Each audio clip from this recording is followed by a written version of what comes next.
Hull arrive with 6 straight defeats behind them. It's no fluke, the Blue Sox are up there with the best. They've beaten some of the biggest names, the champions beaten at Odsal. St Helens humbled here to make it played 3-1-3 at the new Shea. Halifax can mix it with the biggest in the business. Star of the show is Ferretti Tuilangi, the Western Samoan, whose 2 tries helped account for cup holders Sheffield last week. Freddie setting Super League alight.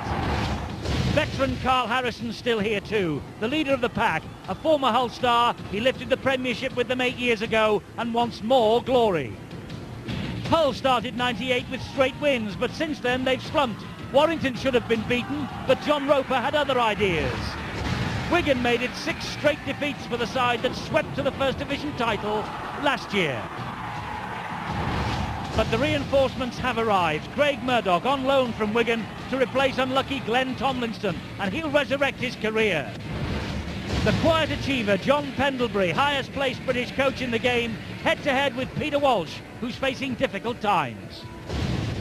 Yes, the Hull Sharks are finding it tough going in the Super League. After a great start, they arrive here at the new Shea with the worst record in the entire game, and they're stirring down the barrels of their 7th straight defeat. Now we'll look ahead to the action to come here in a few moments, but first of all, a result from earlier today in Australia. And New South Wales have squared the State of Origin series. They have beaten Queensland by 26 points to 10, and it sets up a decider in the 3-match series. And great news, you can see that decider live only on Sky Sports on Friday, June the 19th at 11 a.m. We'll be live at the Sydney Football Stadium. And what a day it will be for rugby league fans, because prior to our game at Leeds that night, we'll have an hour of highlights for you starting at 6:30 and then running into our build-up and kick-off at Headingley. It's a great weekend in prospect then, but let's face it, in Super League, when is it never a great weekend? This week we have the Coach of the Year with us, Matthew Elliott from the Bradford Bulls. And Matthew, with a defeat against Halifax not too long ago, painful memories for you here. I probably focused on the inadequacies of our own performance after that game, but Halifax played extremely well, and we've propelled them into a rich vein of form from that day. They've rolled some pretty handy sides, so they'll be feeling pretty confident tonight. They will, and I would imagine that Hull would as well, because despite the fact that they've gone 6 now without a win, they've come pretty close, and they did against you, didn't they? You only just got on top of them by 2 points. Well, they've snatched defeat from the jaws of victory a couple of times. I watched them play Warrington the other day, and they need to do what Halifax have done, and that's learn to win. Halifax have found the way to win, and at the moment Hull have found a way to lose. If you were a betting man, where would your money be running tonight? Certainly not on Queensland. I'm devastated, and I'm a very poor prophet, and I don't stare at a crystal ball. So I think we're in for a really entertaining and tough match. Well, it's never anything else, is it, in Super League 3? But, you know, it's always nice, isn't it, to see people coming back after a big setback in their life. And Jamie Bloom, the Halifax player, is one of those people. He, after a really big setback, is now back and very much in the big time again. I wake up in the morning and I say to myself, you're a lucky boy. You know, I could have been out for a long time. I could have been out for life. Jamie Bloom is lucky. He's back in the big time after 2 years in the wilderness following a ban for steroid use. Bloom was outstanding for Doncaster Dragons when they made their First Division bow in 1994. His fierce tackling stopped opponents in their tracks. His strength helped him get Doncaster off to a winning start. But then he was caught out when he failed a drugs test. Doncaster was made very famous very quickly, and the players were suddenly cult heroes where before we were always a laughing stock. And in them 10 games before I got banned, you know, we were just heroes around town and around everywhere we went. And I think that fame went to some people's heads. It certainly went to mine. We got paid a lot of money very quickly, and it does affect people in different ways. And obviously I got power hungry and I wanted more and more, and obviously had the injuries and did something stupid. Bloom was given a 2-year ban in December 1994, but instead of heading home for South Africa, he decided to stay in Britain. Number one, I wasn't going to run away from it. You know, I'd made a mistake. I'd done the wrong thing, and it didn't help, you know, put my tail to my legs and running home. I thought I'd stay out here to prove people wrong. You know, I didn't want to be known as a loser all my life, and I said to myself, if I'm going to do it, I've got to do it right. Jamie Bloom, now 27, has been given another chance, first by Doug Lawton at Widnes, where he scored 9 tries in 12 games this year. John Pendlebury, the Halifax coach, watched him closely before signing him in April for the Blue Sox. Just before the end of my ban, I set myself 2 goals in life. I said, number 1, I'm going to get myself back in Super League again, and number 2, I'm going to prove a lot of people wrong. A lot of people bagged me at the time and in the papers and stuff like that. And signing for Halifax is, I've accomplished my first goal now, and now I've got a 3-year contract here. And by the end of that 3 years, I hope to prove to all them people that I'm a good enough player to be here, and I warrant my position. Jamie Bloom waiting for his chance when he gets on the field from the bench tonight. Now then, who else are the players to watch? Well, Steve-O has his views, of course. Chris Chester is one of the brightest young footballers in the country, and despite being only 19 years of age, will make his 50th appearance for the Blue Sox tonight. The 6'2" standoff has this amazing ability of creating so much space and giving himself time even against some of the quickest defences. He's in fine form, and he must have been somewhat disappointed at missing out on selection for the emerging England side who take on Wales in July. As first receiver, he runs the angle using 2 dummy runners. The first coming back on the inside, the second foil going out wide. Chester will now hold up a delayed pass, but not to this front dummy runner, but for the late arriving David Bouvang, who will follow in the same channel. The dummy runner now peels away at the very last moment, which leaves a huge gap for the big Australian centre to crash through the surprise defence.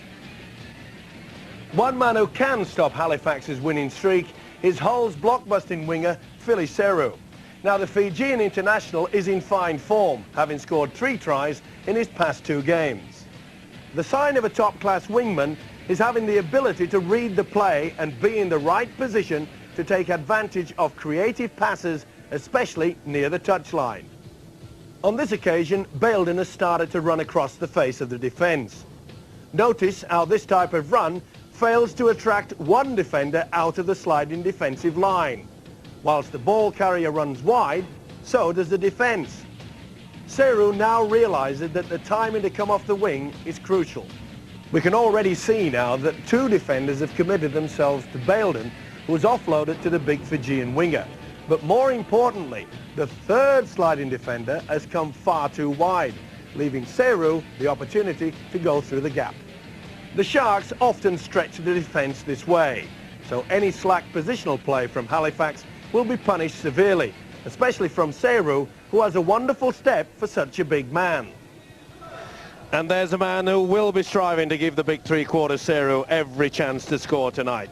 Murdoch's debut performance this evening could be the vital ingredient needed for Hull to pull off that shock win. Halifax have yet to be beaten here at the new Shea, but Murdoch's all-round skills should get the Sharks 3/4 line running hot. But it won't be easy, for he faces a formidable opponent in the Australian Gavin Clinch. The young kid from down under is in sensational form, and his successful combination with standoff Chester is one of the main reasons for the Blue Sox's great start this term. The talented scrum half is a creative player with a deceptive turn of pace, and is no slouch when it comes to scoring tries, having crossed for 5 already in 98. His clash tonight with Murdoch will be explosive. Whoever gets on top early in the game can expect to pick up that winning bonus. So Halifax against Hull kicks off another exciting weekend of the Super League. Elsewhere we have Castleford Tigers against the Saints at Weldon Road. They kick off at 3:30 Sunday. Cup holders Sheffield, who will remember their last trip to the capital with fond memories. This week it's London Broncos at 3. Warrington take on the champions, the Bradford Bulls, at Wilderspool. Kick-off 6:35. And Wigan against Salford completes the fixture list in round 9. Kick-off at Central Park, 3 o'clock. A few minutes ago, the 2 captains, Alan Hunt on the right, the Hull Sharks captain, and Carl Harrison, captain of Halifax, tossed the coin. Talk to referee Steve Ganson. Now let's hear from the 2 men. Let's have a word with the 2 captains. Carl Harrison first. Carl, you're the form side. You've got to be confident going into this one against the bottom side. Obviously, I mean, we're playing well, but tonight's really important for us. It's no point winning away at London, Bradford and St Helens if you're going to get beat by Hull at home. Well, we'll see, Alan. It's really a big job for the Hull Sharks, isn't it? You're not in the best of form. No, 6 games without a win, so this makes this even more vital. But it's something that we knew was going to be. Every game's vital, and we've come here hopefully to do the business and come away with the goods. 2 candidates there, I fancy, for the man of the match tonight, and if you pick out the man of the match correctly and then your name is fed out of our computer, you could be at this place on the big night, the night of the grand final, October the 24th at the Theatre of Dreams, under the floodlights. That's the telephone number that you should ring when you want to cast your vote, with about 20 minutes of this game to go. If you do pick out the right man and your name comes out, as I say, you get 2 grand final tickets for Saturday, October the 24th, and then you go forward to the draw to win that VIP box at Old Trafford for the big event. And the event will not be much bigger than that this year in the Super League. The grand final beckons, and Halifax, the surprise packages of Super League 3. And their crowds are up here at the new Shea. They love the place, they're 4th in the table, and they are on a winning run, and this is the way that their side lines up. Martin Pearson is their fullback. Dio Powell, Damien Gibson, David Bouveng and Ferretti Tuilangi, the 3-quarters. Chris Chester and Gavin Clinch. Then up front, it's big Carl Harrison, he's 34 years young. Paul Rowley and Kelvin Skerritt. Gary Mercer and Carl Gillespie, the second row. Martin Moana is the loose forward. And on the bench, Des Clark, the Aussie, Simon Baldwin, Richard Marshall and Jamie Bloom, who we saw in our pre-match build-up. He's just anxious for his opportunity. He waits for the nod from coach John Pendlebury. Now the Hull Sharks, and they are desperate for a win. Steve Prescott at fullback. Alan Hunt's the skipper, he's on the wing. David Baildon has moved inside alongside Philly Seru, and it's Jamie Smith on the other wing. Gary Lester and Craig Murdoch, the Wigan man on his debut, on loan from Central Park. And up front, it's Jason Timu, once of Oldham, Brad Heppy, Hitro Okasini, Matt Schultz and Steve Barrow, another Wiganer on loan, and Logan Campbell is the loose forward. And on the bench then, it's Steve Cratham, Jim Leatham, Lee Radford and David Stevenson, and the coach, the Australian Peter Walsh. This is the Halifax dressing room, 4th in the table, as I say, can create their own little bit of history here. They have never won 4 in a row in Super League before. They are on a 3-match winning sequence. But the Hull Sharks, it's very much the other end of the coin for them. They won their first 2 at Sheffield and at home to London, but they have now lost 6 in a row. Injuries have played havoc, but they have 3 new faces now. Steve Barrow and Craig Murdoch from Wigan. Dean Busby back from St Helens, but remarkably, he is out injured today. Just those 2 victories then for Hull in Super League 3. 6 straight defeats behind them. Big night there for Craig Murdoch, just going through the screen. They can score tries, but they're shipping them in at an alarming rate. And Steve Prescott, their fullback, is their top scorer. Jim Leatham is the man who does all the tackling for them. 180 personal tackles this year. Out comes Alan Hunt then, Great Britain international, England international, not scored for the last 4, but a great try against Halifax for St Helens last year in the Saints' victory. And Halifax are anxious by the looks of things to get this game in motion. Carl Harrison leading his men out. 6 wins from 8 starts. A top 5 finish is now probable on that form. Just the 2 defeats in 1998. 29 tries scored, almost the same record as Hull, but the tries conceded is the big difference. 25 as opposed to 33. Look out for Gavin Clinch, and Paul Rowley does tons of work, the hooker. 229 tackles in Super League 3 so far. So Halifax about to come out, and it's a big day for the Tuilangi family. Ferretti Tuilangi leads them out, and the mascot, although he doesn't look too happy about it, is 3-year-old Brian Tuilangi, Freddie's young son. Well, he wasn't too impressed with coming out into all the noise, and he's being looked after by a member of the local constabulary. No doubt looking for his mum now in the stands. It always is that way, isn't it? The best laid plans of mice and men.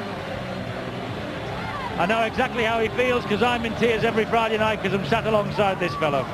Yeah, well, it doesn't surprise me. They are a fearsome outfit, aren't they? The Halifax Blue Sox. Not only the sun's turned a little bit grey and fearsome, and I'm sure that Hull realised that it's going to be a pretty warm welcome here at the new Shea. Not only are Halifax playing with outstanding football, they really have become very enterprising, but let's not forget they have a very experienced set of 6 in the pack. Harrison and Skerritt, they don't come much tougher than that, so expect a little bit of explosive action from those 2 prop forwards, because opposite them, Jason Timu and Hitro Okasini. Well, Steve Ganson is out there in the middle of the fog. It's the firecrackers really that have just left this touch of smoke across this field. But isn't it a marvellous picture now, the new Shea? Development work going on around this ground, and they hope to be up to almost 11 or 12,000 capacity by the time that Bradford are here in August. But meanwhile, it's the Hull Sharks who are here tonight, and the game is on, and Hull Sharks taking the first tackle. Terrific chase it was too from the entire Halifax front row. Harrison, Skerritt and Rowley in there very quickly, and again Skerritt and Rowley in with Carl Gillespie. This now is Brad Heppy, and once more Skerritt gets in with a 3rd straight tackle on the run. The big Welsh international, Great Britain international prop forward, he looks up for this as well. We said they wouldn't take any prisoners, and they are showing their strength very early in the piece. Carl Harrison throwing his weight, heading to the low tackle by Paul Rowley. The front rows from both sides, very strong and extremely enterprising. The kick downfield from Murdoch bounces kindly into the arms of Martin Pearson. Okay, move! Come on, back here, Jace. Good chase though downfield by the Hull defence. First use of the football then for the Blue Sox. Stand with me. Foot on the ball. Foot on the ball. Tuilangi plays the ball. Mercer, oh, that's a big hit on Mercer. That's the way it looks in league meetings between these two since 1973, but at Halifax, as you can see, Halifax do hold the upper hand.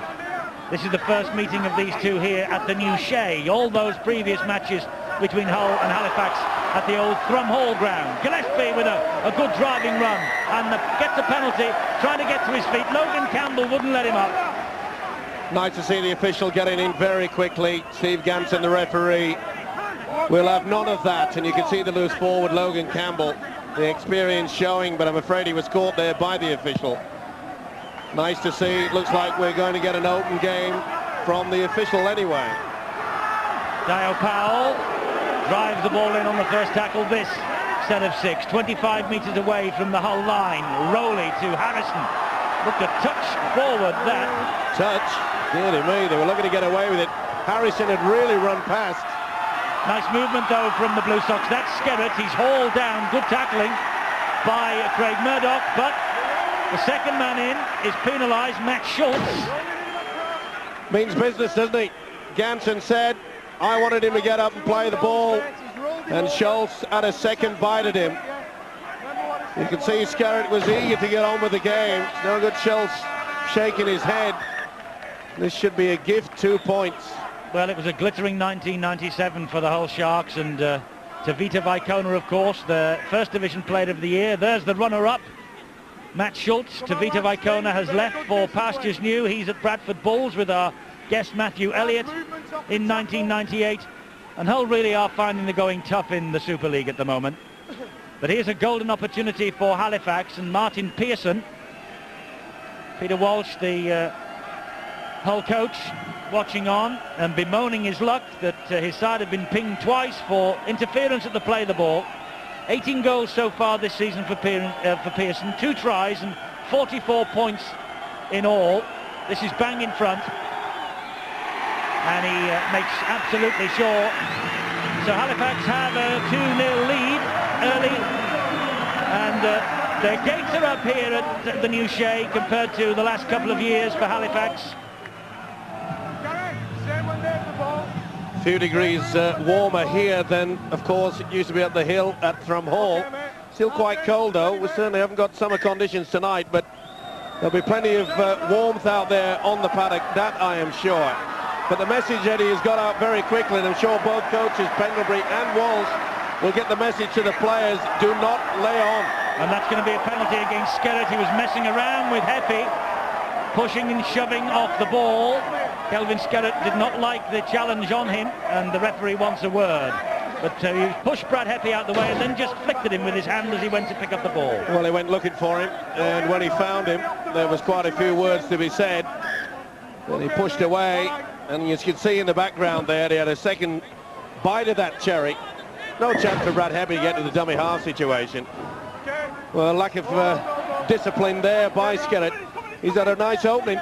He has. The front row of Halifax, Harrison, Rowley and Skerritt, been doing a wonderful job in the opening 5 minutes here, going in all the time for the tackle. There they are again, the two prop forwards, and Skerritt and Heppy again squaring up to each other, and Skerritt is being lulled into a bit of a battle here, but this is a break from Murdoch. Lovely break, gets the ball away. Ocassini takes it to the 10-metre line. That's a great break from Murdoch, and now Hull has a penalty, and someone's on his way to the bin. Martin Moana is going for 10 minutes. Well, he's not having it. You've heard him say that, Steve Ganson. But what a neat little break by Craig Murdoch, making his debut for Hull, on loan from Wigan. And you can see that it was just a little bit of a push there, but it was sufficient. Murdoch went through some feeble tackling. He's still got that pace as Murdoch, especially off the mark. From a standing start, he's a difficult man to put down. Wasn't difficult for that man to put someone down. And the pressure well and truly on now.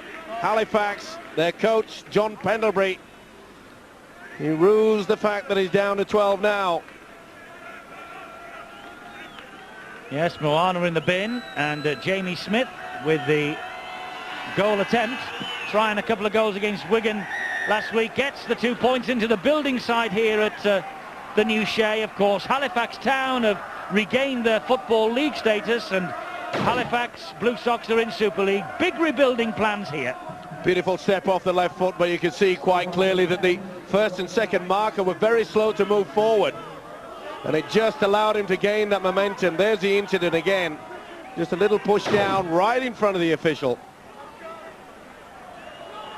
So Hull are level against Halifax. Prescott with the kick-off. Underneath it was the scrum half Gavin Clinch. He gave the ball inside, but terrific chasing from Schultz and company there. Nowhere for Gillespie to go. This is Mercer now, and Mercer penned inside his own 10-metre line as well. Well, Hull are desperate for the victory, and their opening exchanges here against Halifax prove it. Pretty good defence as well. They're moving very quickly out wide. You can see them really getting off the mark. Big hit from Ocassini on Carl Harrison, while Heppy had hold of the Halifax skipper's ankles. Now, the Blue Sox try and move it, and they do move it wide to Powell. The pass, though, from Bouveng was a little powerful, to say the least. This is Clinch, under pressure from Heppy, gets the kick in and finds touch. Good kick, too. He's in fine form as the halfback, Australian Gavin Clinch. We highlighted him just before the kick-off. He's one of the reasons why Halifax have been playing some outstanding football. And our guest tonight, Matthew Elliott, will know all about Gavin Clinch, because he had him as a junior at the St George Club in Australia before he came over here to plot the rise and rise of the Bradford Bulls. That's Matthew Elliott, of course. Gavin Clinch plotting the rise and rise of the Halifax Blue Sox. So having to defend here against this set of six from Hull. Prescott flicks the ball back to Baildon, and good chasing from Gibson, who hauled him down. Now Murdoch, good run from Ocassini on the angle, and Mercer stood his ground. Quite obviously the halfback Craig Murdoch controlling things out there, trying to keep things moving, bringing the man back on the angle. I must say he's had a good start as a prop forward, Ocassini. Murdoch, good ball. Well, that should have been a penalty. You could see Harrison had taken out a whole player without the football. The official didn't see it. Barrow plays the ball. Murdoch gives it back to Prescott. Prescott's kick over the top. And that's a penalty. Murdoch was offside, but he says it actually came off a Halifax arm. Protests his innocence, but Steve Ganson will have none of it. Well, it certainly did come off a Halifax player. but whether it was a deliberate attempt to try to get to the football, the kick ricocheted away, but you can see the referee said it was not play on. That's why the penalty was given.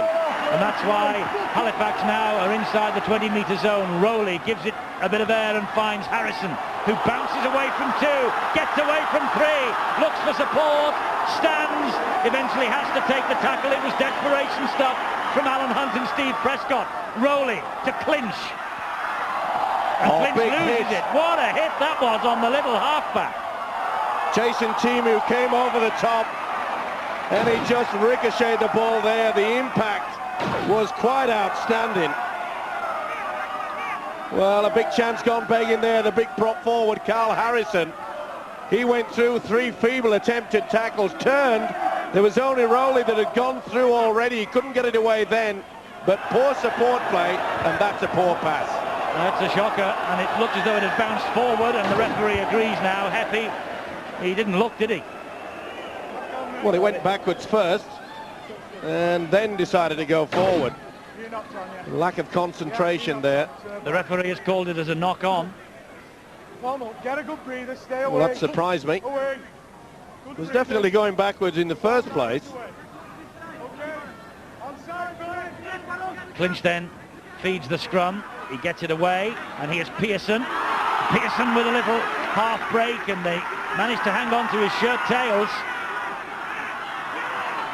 Now then, this is Barrow. This is, I beg your pardon, this is Chester. Well, both sides losing the plot somewhat, mainly due to the fact you can see that the defence is coming up so quickly. Gillespie dropped that under pressure from Seru, and Hull have got it back. They're forcing the issue. Now both sides have to realise that the defence is very, very keen. That means that you've got to go back an extra couple of metres. If they won't allow you the room, you've got to find it yourself. That was a great tackle from Gillespie just before that one. Mercer and Rowley doing the job then. This is Murdoch. Elusive little character, Murdoch. I've been amazed really that he has been content until this moment to cool his heels in the second grade side at Wigan, but now here he is with the opportunity to resurrect his Super League career on Humberside. Well, he's got a lot to prove, hasn't he? Lovely break. That's Leicester, and he finds Seru, and Philly Seru plonks it down behind the posts. Well, we saw Gary Leicester torment Warrington a couple of weeks ago on Bank Holiday Monday, and he's tormented Halifax here. He's placed it on a plate for Seru, and Seru, the Fijian, gets the try. Wonderful play by Gary Leicester. Throws an enormous dummy out there. And I'm afraid David Bouvang took it so easy. He runs the angle and throws an enormous dummy. Bouvang goes through. Bye-bye, he said. Back on the inside. Well, that looked like just a training run. But this man, Seru, he reads the game so well. Well, we were impressed with him up on Humberside when we saw Hull against Warrington on that Bank Holiday Monday. He was outstanding there at scrum half. Now he is playing at standoff alongside Murdoch. And Jamie Smith adds the extras. And Hull are ahead here at the New Shea by 8 points to 2. Bouvang's the man that circled. He's gone out wide. They failed to fill in. But let's not take anything away from Leicester. Move the body across. What great support play there by Seru. I mentioned just a minute ago that the big block busting three-quarter Seru, he reads it so well. Knows when to come in at the right time. Gillespie with the run. Remember that try coming against Halifax with Martin Moana in the sin bin. Still a couple of minutes of that sentence to pass.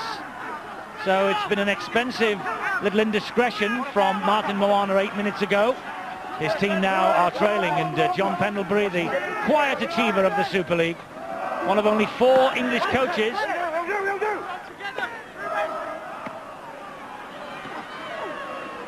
Well, we said before this game started that it would be important. The battle of the halfbacks, Gavin Clinch, who has been in outstanding form. Craig Murdoch, on loan from Wigan, who we mentioned, has got a lot to prove. But Gary Leicester, he's not going to be left in the outside lane for too long. That was a beautiful play from him. That was a great chase, though, from Tuilangi, which puts Hull under pressure.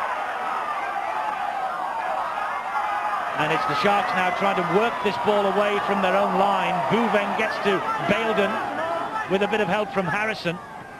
Bit of a Here's height. Murdoch again. Oh, what a crunching tackle on Murdoch. That took the wind out of his sails, and it was from Gillespie. Was it ever? Gillespie goes low again on that occasion. And he's hurt, I think, is Gillespie. Yes, he's done a shoulder by the looks of it. He's clutching the right arm. Well, he certainly was involved in all those three tackles. The first one looked a bit, should we say, high. And Baildon with a little chip over the top, but straight into touch. Just losing his bearings a little bit on this new Shea Stadium. The pitch is a good 10-15 metres in from this stand on this near side. And Baildon obviously thought that there was a little more space to utilise than there actually was. Well, they went for the power play there on the blind side. It was on. Because I must say that the Halifax defence on this short blind was very weak. Harrison driving the ball over the halfway line for the Blue Sox. Kelvin Skerritt now. And it's Heppy who stands firm. It's been a real battle between those two in the opening quarter of an hour already. 6-0. The league leaders are up against Huddersfield of Headingley after 15 minutes. Little chip over the top. Prescott read it well. Tuilangi, he went far too high.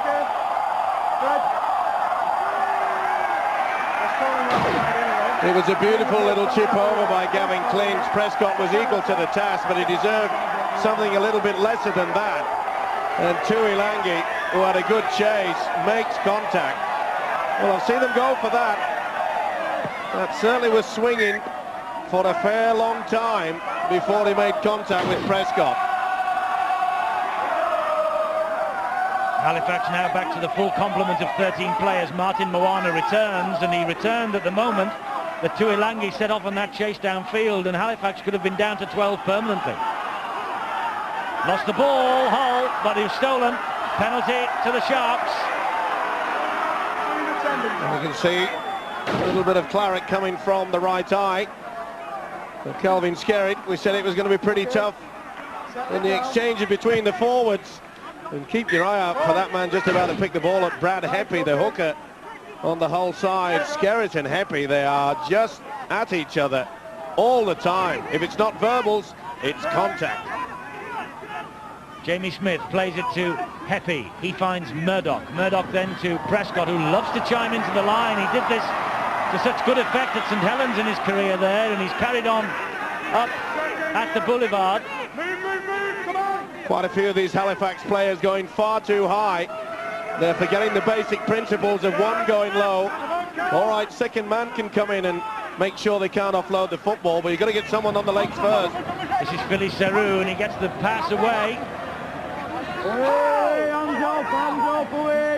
And Barrow was able to keep hold of the football. Leicester to Murdoch, dabs the ball through. Murdoch chased it himself. Good covering though by his opposite number, Gavin Clinch. Well, they don't have to get out of the way, and you can see that Murdoch certainly had two players to go in between. Well spotted though by Clinch, the Australian. He anticipated that kick through. Dio Powell with great strength. He bounced 3 off, he bounces 4 off, then he gets finished off by 2 more coming in. Well, the disease is spreading. Penalty, offside. They're going far too high. There's a lot of aggression out there. And the referee, Steve Ganson, perhaps has cooled things down. We mentioned early in the game that they were eager to get off the mark. In this defensive line, he spotted it on that occasion. Roccassini, who's had a warm opening to this game. Here's Dio Powell again. And they're going to have to get Skerritt off and into the blood bin to have that eye attended to. This, meanwhile, is his prop forward colleague, Carl Harrison. Well, you can see Harrison again spinning in the tackle, but there's no support play. Mercer pops the ball back to Rowley, who straightens it up. And Timu is in there pretty quickly. So too Brad Heppy. Now Clinch. And Gillespie. He has to take the tackle, though, from Logan Campbell. Far too shallow was Carl Gillespie there. He was taking the football, stood still. Out wide it goes to Tuilangi. Tuilangi with support back to Gibson, who gets the try. Gibson started it, Gibson finished it. Lovely little 1-2 between Gibson and Tuilangi, and Damien Gibson, the former Leeds full-back and centre, comes up with his third try of Super League 3 here at Halifax. Great play, kept the ball alive, they pulled him in the middle, it was a good long pass out wide. They really did shift it out there, and Gibson fed the winger back on the inside. Good support play. But the beautiful long ball, that's what stretched them. But Gibson didn't finish. Once Tuilangi went, stepped back on the inside, an outside pass. Blue Sox are back. David Gibson, he joined from Leeds at the end of last year, ever present so far.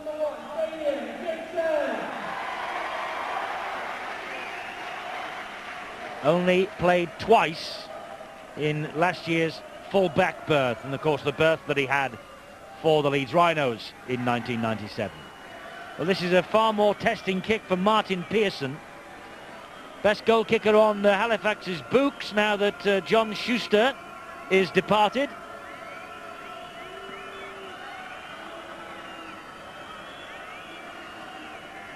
Pearson lining up his sights. Just in front of the posts. Pearson doesn't get the extras. Halifax still trail. 4 in the sliding defence. Mercer gets a football, long ball out wide. The rest is the overlap. Gibson did well, offloaded first, but look how he trails around on the outside. Wonderful support play. That's a fine effort. Hull were caught short. The sliding defence was very slow. The claret pours out of Skerritt. It's been one of those games. Skerritt's off in the blood bin, and Des Clark has come on. 4th appearance at substitute for Des Clark, formerly with Balmain, and then the Gold Coast. But now, referee puts the scrum down. Certainly came off the body of Brad Heppy. And it's a knock-on against Hull. Okasini trying to offload. He did well, but you could see that Heppy was stood still. It's happening on both sides. The chances are there. They're spinning in the tackle. The half chance, but there's no support play. Moana picks up from the base of the scrum. He looks on his inside and finds Tuilangi. A real hero in this part of the world is Ferretti, or Freddie Tuilangi, as he's known on the terraces. Now Mercer. That was a great tackle from Schultz. Here's Pearson, the full-back has joined in. These are desperate moments for Hull. Can they hold them out? Rowley to Clinch. Out wide it comes from Clinch, and this is Moana. Moana looking for support. Gibson was there, but he'd overrun it. Gillespie picks up the pieces.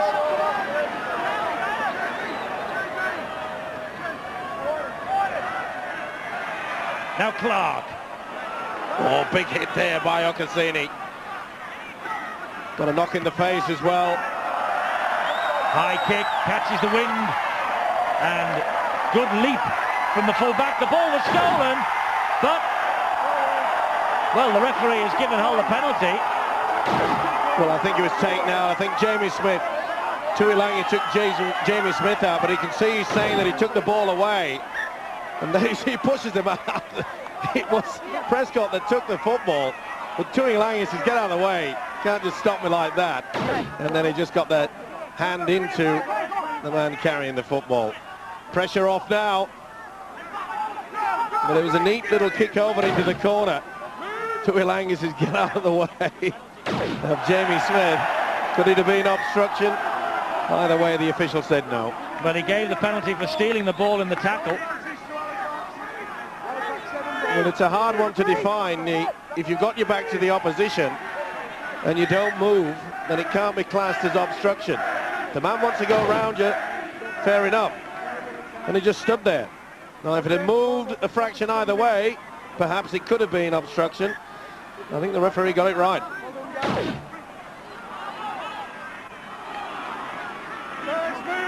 Neat little step from Chris Chester, and interference from Steve Prescott.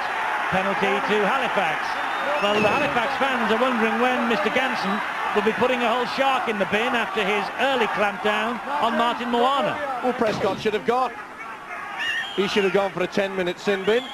Little doubt about it. I know I keep repeating it, but the rules state once you've made the tackle, you roll away. Not over the top of the man trying to play the football. Come on. And you can hear the referee shouting out to the players, discipline, discipline. And as Eddie mentioned, the Halifax fans not too impressed with the official, not putting that man on the bench in the sin bin. A chance here then for Martin Pearson to level the scores. 2 points on offer here from this penalty. More than 1,500 points for Pearson in his career now, and an unusual style as well from the kicker. But unusual or not, he's come up with the goods, and it's all squared at the new Shea. 8 points all. They're enjoying this. Trust you are as well. Very confident connection there by Pearson. He's an established player, he knows what it's all about. Trying to find the football, which appears to have gone missing. Asking for the pigskin, and there it comes. Meanwhile, Hull have made a change. Steve Barrow, who impressed his coach last week on his debut, goes off, and Lee Radford comes on. Only 19. 2 tries against Castleford as a substitute in May. I'm sure that Peter Walsh wants him to do exactly the same here tonight. But that's terrific defence. Oh, they really are getting into it now. Again, we see the loose forward, Martin Moana. He's working overtime. And there was Radford, his first touch. And I think that's about the first time we've seen Alan Hunt, the Sharks skipper, getting involved in the game. He gets a penalty off the referee, and no wonder Carl Harrison shaking his head. I think Mr. Ganson has been, is the word conned? Well, it's Academy Award stuff, isn't it? And Carl He had Harrison. a hand on him, there's no doubt about that, but I don't think it was exactly that sort of pressure. Well, I suppose it's worth it. They try the professional foul, they may as well try the professional con-act. Baildon. To be fair, he did have a hand on him. He's not supposed to do that, Carl Harrison. He's supposed to release immediately, but... Well, they could penalise all day if that was the case. Could have been a penalty there against Mercer. Murdoch, out wide it goes. Good run from Schultz. Schultz keeps going. And 10 metres short of the line, he's hauled down. Hunt at dummy half. He gets it away to Ocassini. Ocassini thought about the pass, but took the tackle. The last, Heppy to Murdoch. Murdoch gives it a bit of width. Little dab through, and it was watched perfectly by Gavin Clinch. Leicester just trying to dab it through there. And tremendous play by the Australian Gavin Clinch. A lot of players would have kicked the ball upfield and taken the chance. Clinch knew that possession was important. They were under pressure there. Gary Leicester opted for the kick on the ground rather than the bomb. Tuilangi, such a difficult man to put down. Schultz could have been penalised there for the flop. Clinch misses out one and finds Pearson. Pearson to Moana. Moana to Powell. Keeping the movement going beautifully here. That's lovely play. That's forward. Forward, surely. Powell bounces off too. Baildon gets to him in the end. Well, that was so forward. He was on his way to Manchester. Clinch sees a big space, but Prescott had soon filled in. Good play from the fullback too. Well gathered in by Mercer. But what a great step by Steve Prescott. It's always a confidence booster when you've got a full-back that's not only good with defensive stuff, but can get you out of a bit of a problem getting those 15, 20 metres. They're so vital. Schultz plays the ball to Heppy. He finds Murdoch, and Murdoch to Ocassini. Good tackling. Great tackling there from Marshall, Richard Marshall. Just taken Carl Gillespie's place for the Halifax Blue Sox. That's young Lee Radford. He gets to his feet, plays the ball to Heppy. Here's Murdoch again, the kicking over the top. A chase here for Campbell, but Pearson got to it first. He goes to get round Baildon, but Baildon scrags him to the floor. 28.5 minutes gone, level pegging at the Shea. 8 points apiece. Powell for Halifax. Can't get through Heppy or Timu. Works overtime, does the Sharks hooker Brad Heppy. And you can see we talk about the defence coming up quickly. Hunt on that occasion, never going to allow the big Tuilangi to get away. Mercer on the run. Schultz had to come in and finish him off because Hunt had let slip. Big hit on Marshall. Cassini's put himself about. Some of these connections, the impact. Oh, he's there again. This time going low. Really does take it out. That's, well, he tried to get away. Nice work by the hooker, Rowley. Last tackle, that's why the kick came in. And it's now picked up by Jamie Smith. Jamie Smith is then picked up by Rowley and by Gibson. Good chase from Halifax on that occasion. Was it ever? David Baildon now. Ankle tapped by Bouveng, not held. This time finished off by Powell. Here's Seru. Baildon in a dummy half. Good work. They've made it to the 35 metres from that kick downfield. You mentioned he was good. It was the hooker Rowley that put it in. 50 metres downfield. He was there to put the tackle. Neat little pass there by Prescott. Radford is tackled low by Bouveng. This is Heppy and now Murdoch. He looks on his inside and sees the runner. And the runner was Timu. This is Radford. Back it goes to Prescott, who hoists the kick out wide. Looking for Alan Hunt, looking for Matt Schultz. Prescott followed up and put them all onside. Flops the ball back. Timu flicks it over the top to Ocassini. This is still the last tackle. That bounces off Mercer's legs. Mercer had a wild fly hack at that. That's 6 to go. Mercer saying he was impeded as he tried to get that ball, was tackled without it. Referee just wipes the tackle count down. I think the official was right as well. It ricocheted through. Mercer was the man that it came off, and there was nothing untoward about that. But good work by Heppy. He had to scramble back as quick as he could. So Hull on attack again with Murdoch, and he gives it to Timu. He was so impressive for Oldham in that disastrous year for them in 1997, and now he's here at the Hull Sharks. This is Leicester, just holds it up. Well, the advance in defence, the one way you can break them down is the kick. But a little bit better one than that, I'm afraid. Yes, that was simple for Pearson. Tuilangi picked up and dropped on his back. Little fashion note for you, Steve-O. You might be interested that Tuilangi's hair, they are elastic bands that are holding the dreadlocks in place. Well, I didn't think they were mosquitoes, coloured somewhat. Not at this weather anyway. Here's Moana. Elastic bands, eh? Yes, multicoloured elastic bands. I must find out the technique. I suppose I could wear one right round the circumference.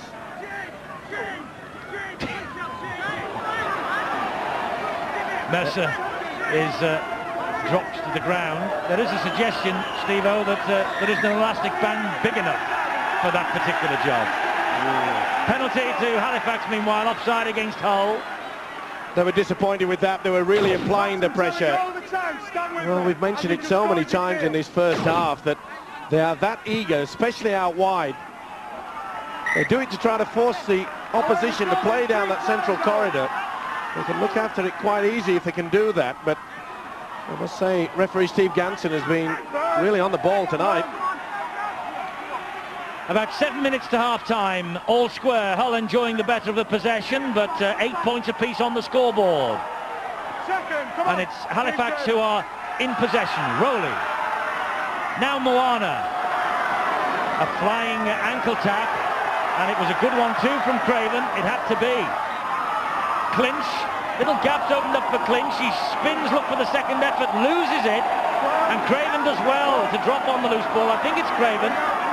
No, it isn't. Well, again, we saw there, Clinch had all the time in the world to struggle away from the would-be tacklers, but where was the support? There should have been someone there earlier. That's what's letting Halifax down so badly.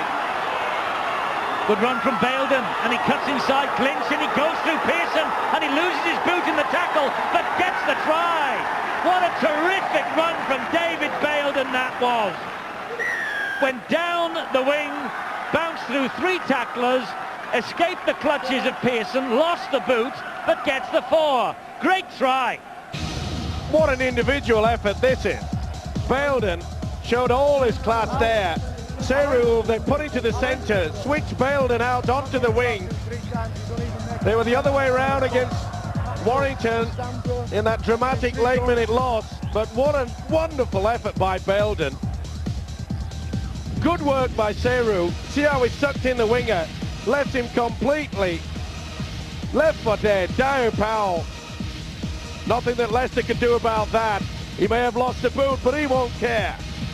That is absolutely wonderful play there by Baildon. An outstanding individual effort, but well worked though with Seru. Well, David Baildon back in the side on the wing after his first centre appearance in Super League against Wigan. An Australian winger who came from Workington Town last winter. And he can finish, as he has just proved.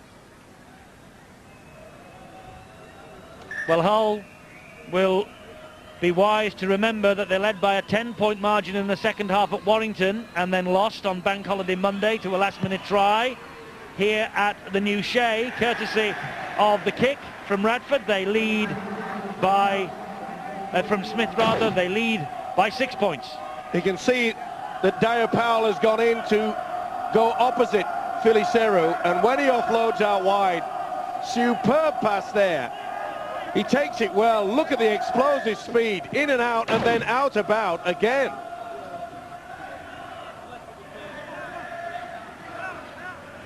So Halifax again with it all to do, and Peter Walsh just in the background there. He will be well pleased with his team's display. Certainly a lot tougher defensively than they were against Warrington. And Craven complaining that he was being held down then, but the referee would have none of it, and he wants a word with the captain, Alan Hunt. So last time I've done the deal with them. They've had enough warnings. Next time someone's going in the sin bin. It's up to you now. All right, okay.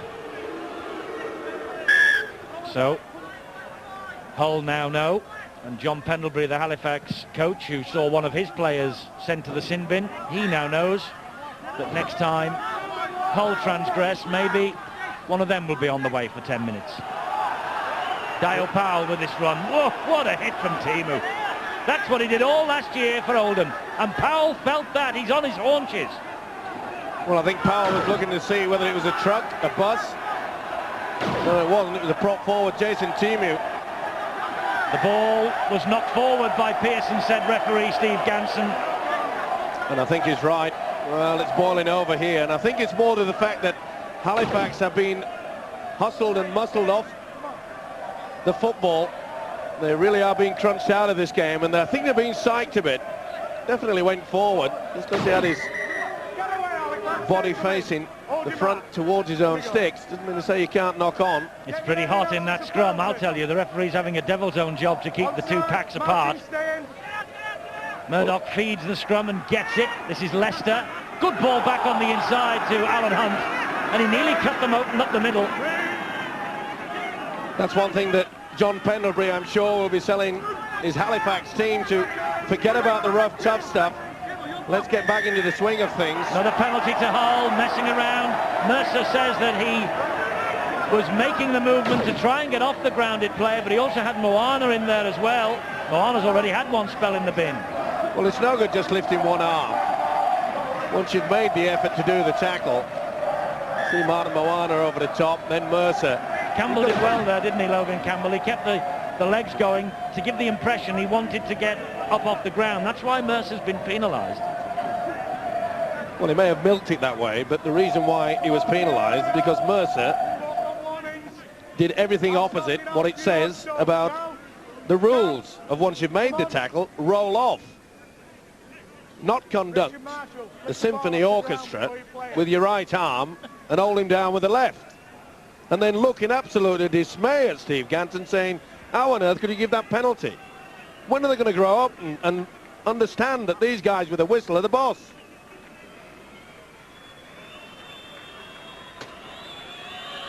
The gospel according to Steve-O.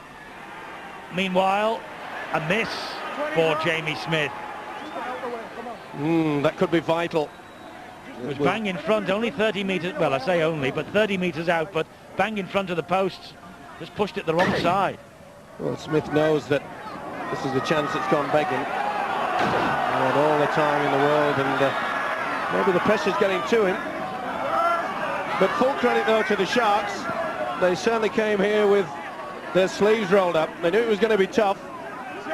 When Halifax put out a team in the front row with Harrison, Skellington, Rowley, you know that they're not going to take a backward step, but full credit to Hull. They've muscled them. 5 minutes to half-time. Headingley leads 18-0 ahead. Half a minute to half-time here. Hull 14-8 ahead on the fourth tackle. Heppy, and he just goes away from one and ghosts up the middle. Oh, what a run from Heppy. He bounces Clinch out the way. If he got that down, but I think he's dropped it. The referee will check on the video. Had he scored that, that was going to be one of the tries of the season.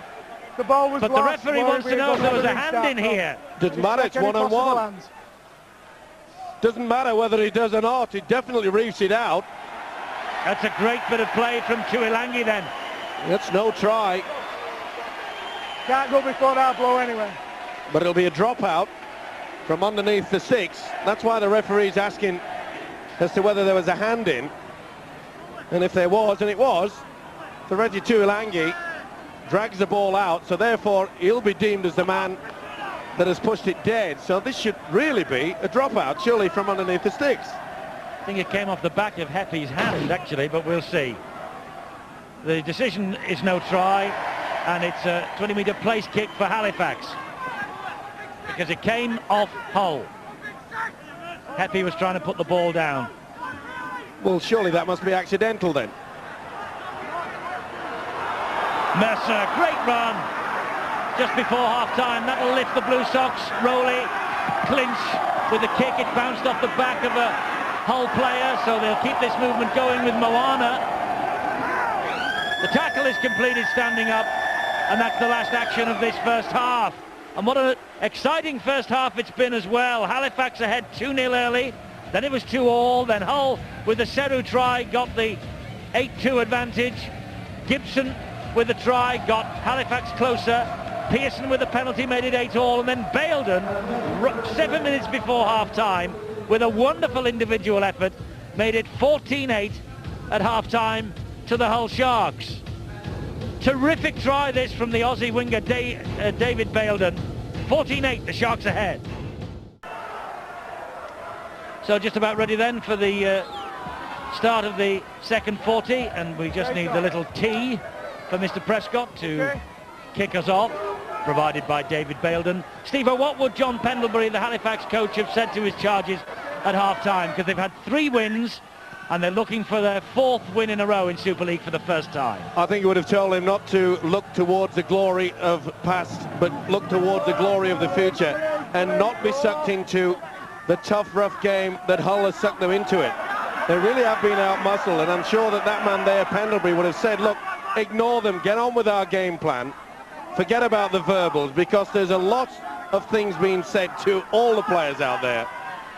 Well, it began early, didn't it, when Kelvin Skerritt was having a real old set-to with Brad Heppy, and I suppose from a Halifax point of view it went downhill from that moment on. But if you say that, Hull have come here and done their job then, they've upset them. Of course they have, and I'm sure that Peter Walsh, being an Australian, has got plenty of ideas in regards to ensuring that the Halifax, shall we say, big heads, and I'm sure that's one of the words that they will have been using. I don't think there's anything wrong with that. I think he committed himself going straight into it. Okay, he did make contact with the left knee, but you could see that he'd already left the ground before the ball made contact with the boot. It would have been painful, certainly would have been that. Craven driving the ball forward for the Hull Sharks. Let's hear what was actually said in the dressing rooms then during the break. Here's Bill. Well, you boys have got it just about right. Hull Sharks certainly very happy indeed with that first 40, although they're looking for more improvements in this second half. An extra 10% Peter Walsh wants from his side. And just like John Pendlebury, the Halifax Blue Sox coach, he wants his side to tidy up around the play the ball and maintain possession. Too many mistakes for the coach's liking. I think Halifax are going to be looking to attack the Sharks out wide, out on the left-hand side where they sense there's a gap. But to do that, they've got to win the forward battle, and they really have got to match fire with fire, and they don't feel they're doing that at the moment, Halifax. Well, we just saw the face of the Hull coach, Peter Walsh, shook his head over this incident here.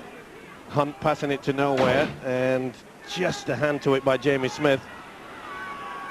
They've got to take their chances, Eddie. They have, and Halifax are in possession.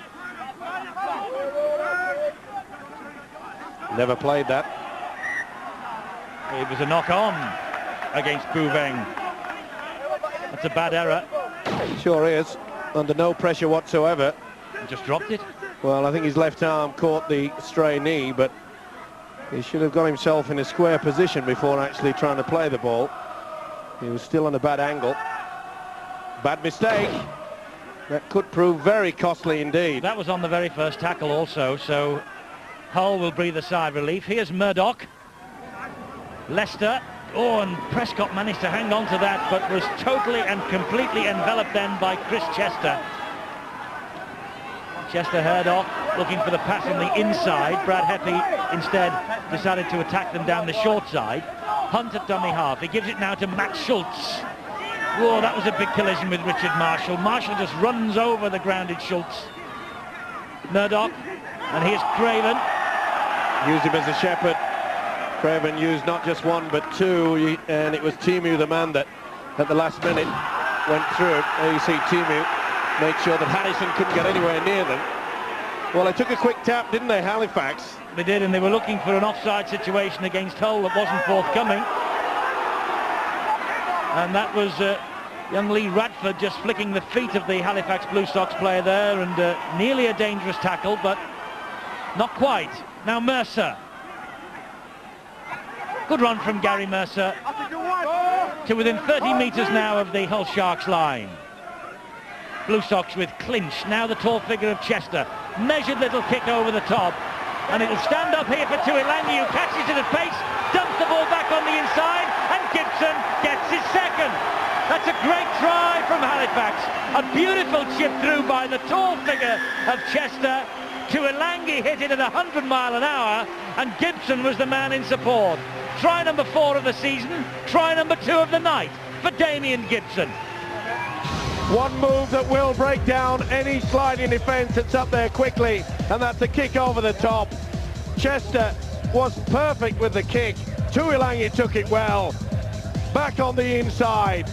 He's a big fella, Tuilangi. He may have just thought about using his strength, but why should you do that when you've got support back on the inside? Gibson finished it off, but it was created by this marvellous chip over into the corner.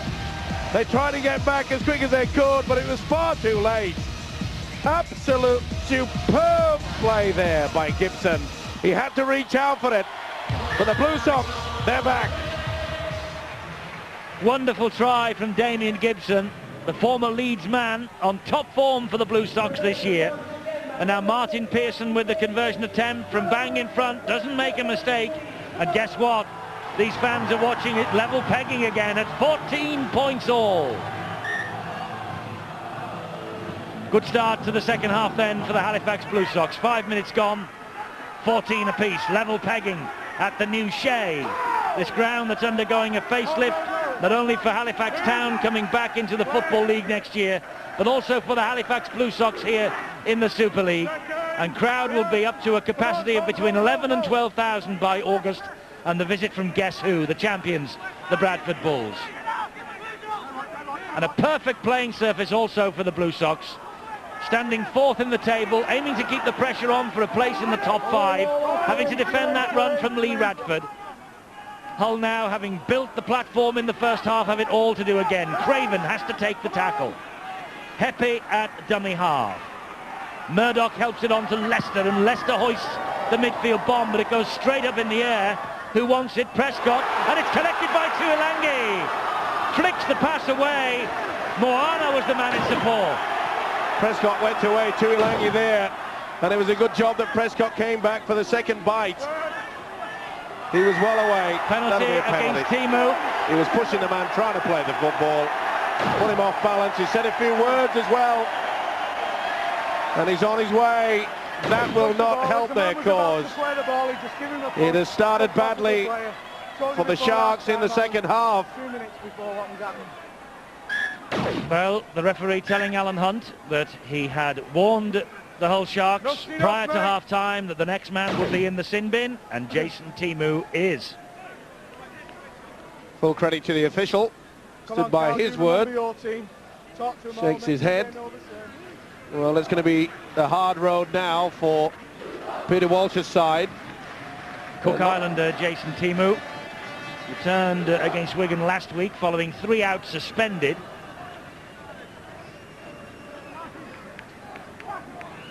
He was in the Cook Islands team, by the way, the 1995 that won the Emerging Nations World Cup final against the Irish. Here's Martin Pearson now, former under-21 Great Britain international. Gives it a good thump as well, but there's a bit of a breeze blowing here at the new Shea, and it doesn't quite make it into the building site behind those posts, but it's found the dead ball area anyway, and so Hull have to drop out from their own 20-metre line. Another chance for Pearson. Well, it just shows you the importance that when you have a kick, it was Leicester that put it high, and when your fullback Steve Prescott goes for it, you've got to make sure there's someone back to cover you. Another good little run from Gibson, who's hunting the hat-trick. Rowley finds Harrison, and Harrison drives it up straight down the middle. Campbell and Radford got to him with the tackle. This is Moana. Moana keeps going and looked over the shoulder, saw Mercer that hung on to the football under pressure, and Moana trying to get another penalty out of Steve Ganson. Legs kicking as he gets to his feet. Here's Clinch, ball back at the inside. Mercer then hands it on to Chester, and Chris Chester scores. Oh, the referee's ruled it out. Forward pass. Get the forward pass.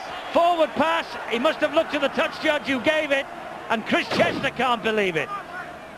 Well, it looked all right from that angle. Was it this one that was? Well, that's fine. Well, I think they've been badly done to there. He let that go. Well, that one looks a mile forward, doesn't it, from that angle, but it didn't from the high shot. That's why, Steve-O, they don't go to the video referee to judge on forward passes, because the angle of the camera makes it look one thing one way and another thing when we look at it at another angle. Well, as you mentioned, the high shot, it made it look as though it was A-OK, wasn't it? That deserved a try. It was beautiful work by Clinch. Started it all off. Chester certainly did well to come on the outside of Mercer. Here's Schultz taking on Harrison. Oh, loses the ball. 2 men in the tackle. Penalty to Hull.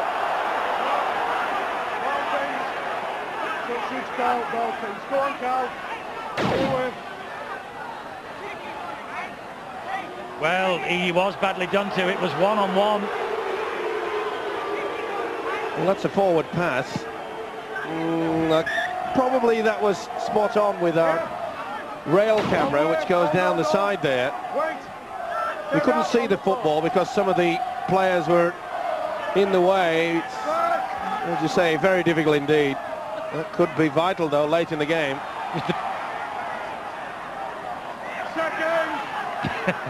That rail camera was the 210 from Hull that you saw there, but this meanwhile is Radford on the charge for Hull.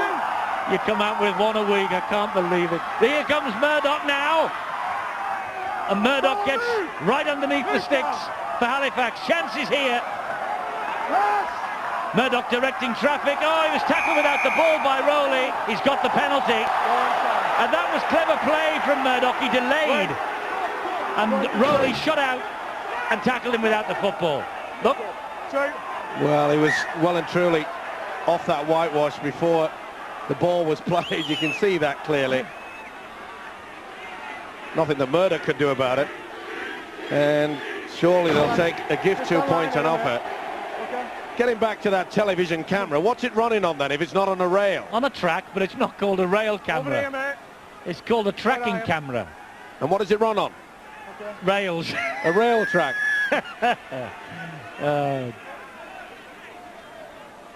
So Rowley penalised, penalty to Hull. Chances here then for Jamie Smith. And already, by the way, Jamie Smith has kicked better tonight than he has in his entire career. Hull really are feeling the pinch when it comes to goal kicking. He managed to get that one over, but he only just squeezed it inside the post. And Hull are ahead 16 points to 14. Well, they made the mistake. And there it is. There is the 210 from Hull. There's the rail camera. Well, Peter Walsh, the Hull coach, had just missed it. Went straight past him. Obviously doesn't stop here at the new Shea. Either way, Hull will be pleased. They've got the 2 points.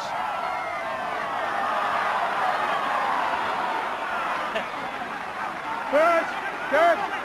Well done. Now then, what has Kelvin Skerritt got up his sleeve? Just back on. The man, of course, who went to the blood bin first half. Mercer. Oh, Matt Schultz went at him. Mercer just continued on. Composure is going to be the key now. Moana did well to hang on to that. Flicks the pass out wide, and this is Des Clark. Good run from Clark. Quick play the ball, and Hull a stretch maybe in defence. This now is clinch. Here's Chester. Chester out wide to Skerritt.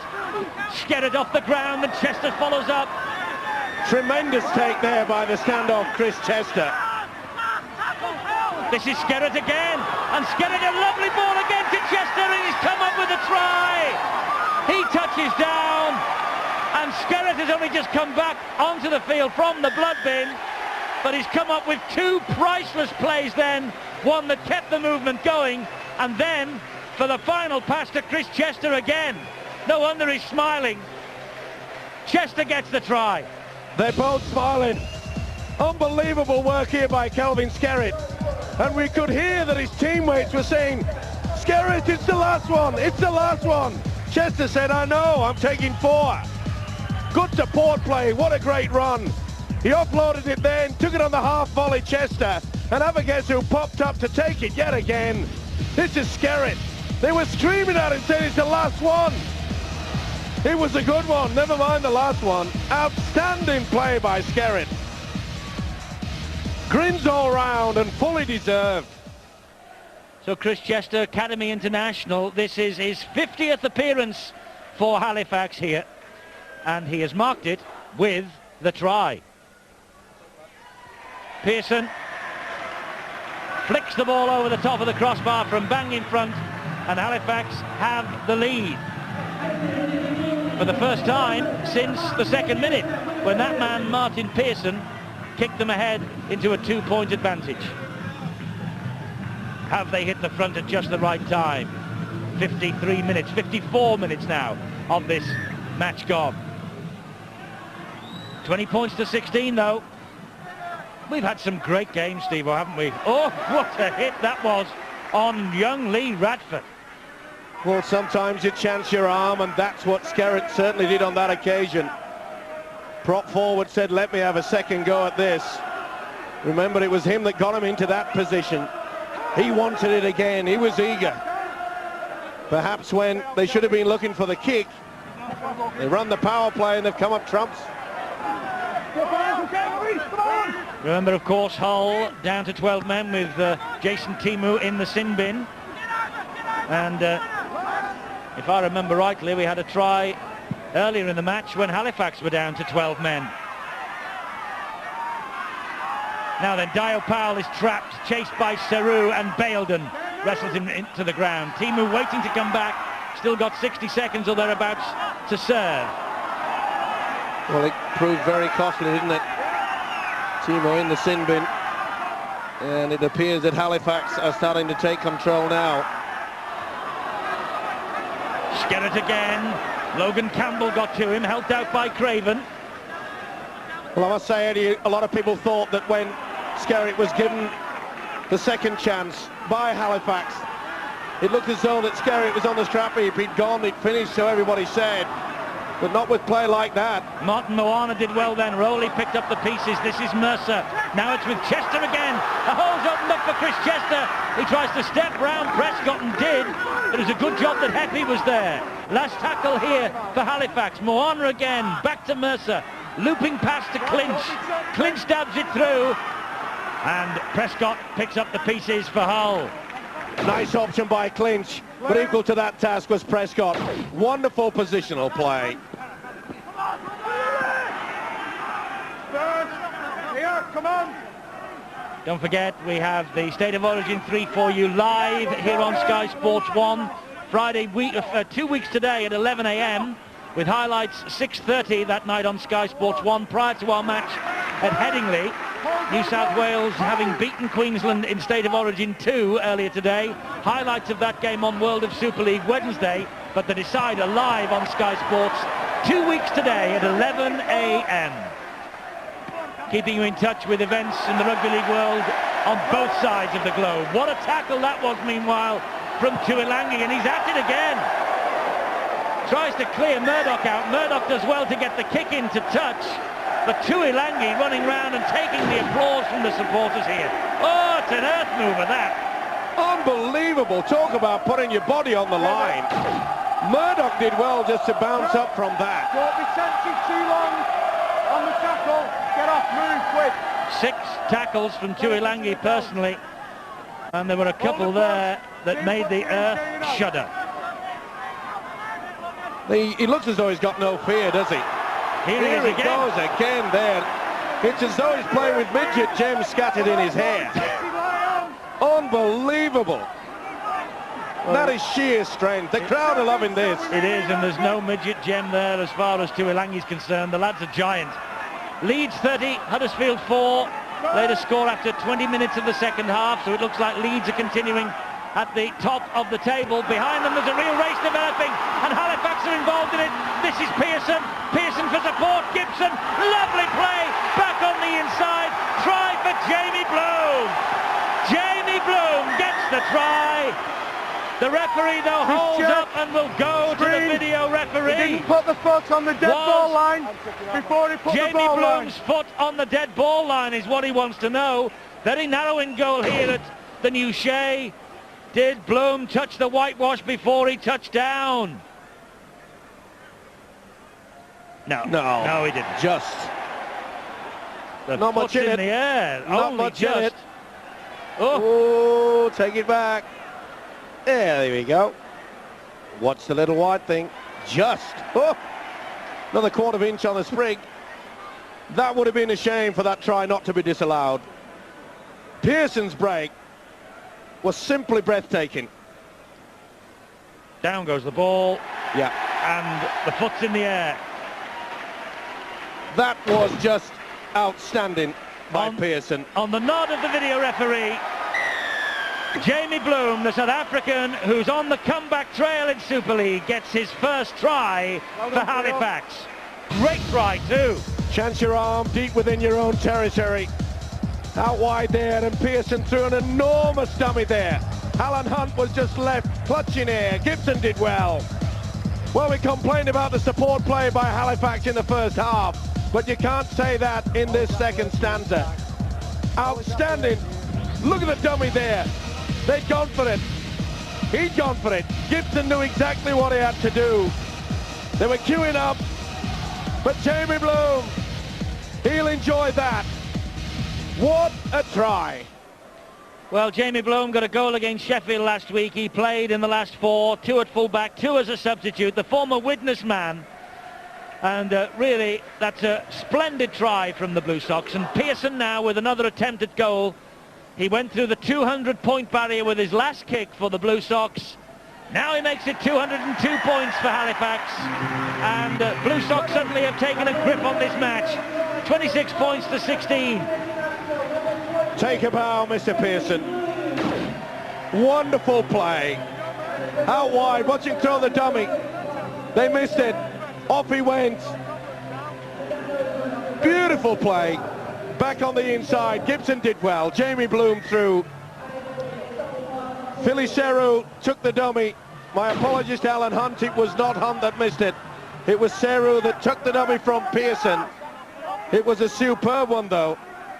And it was a super try from Jamie Bloom. He just sneaked on, and that, I think, was Jamie Bloom's first touch of the football.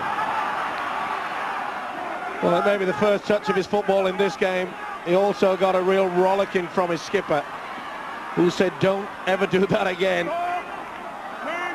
Make sure you get the ball down. Such a confident lad, though. Did I see him say, don't worry, I know. I knew it was in, no problem. Well, here come Hull. What have they got now in reply? Hunt is enveloped by the tackle. Gibson hunting Murdoch now and putting Murdoch under pressure. Midfield bomb, and Pearson comes up with it. Fine take. Certainly having a great second half. Did all that was requested upon him in the first 40, even though that they weren't allowed much space, Halifax. And you just get the impression that the whole defence is tiring somewhat.